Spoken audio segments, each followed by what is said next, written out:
Imam Ali's Pearls of Wisdom.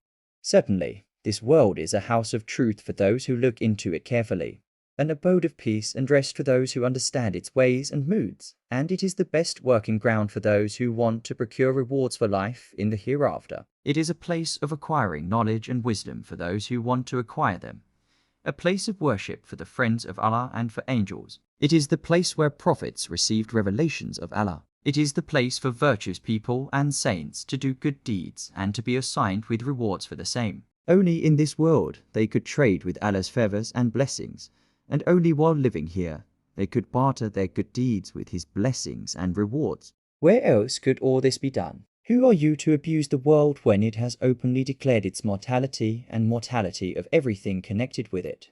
When it has given every one of its inhabitants to understand that all of them are to face death? When through its ways it has given them all an idea of calamities they have to face here, and through the sight of its temporary and fading pleasures it has given them glimpses of eternal pleasures of paradise and suggested them to wish and work for the same. If you study it properly, you will find that simply to warn and frighten you of the consequences of evil deeds and to persuade you towards good actions. Every night it raises new hopes of peace and prosperity in you, and every morning it places new anxieties and new worries before you. Those who passed such lives are ashamed of and repent the time so past abuse this world. But there are people who will praise this world on the day of judgment, that it reminded them of the hereafter, and they took advantage of these reminders. It informed them of the effects of good deeds, and they made correct use of the information it advised them, and they were benefited by its advice.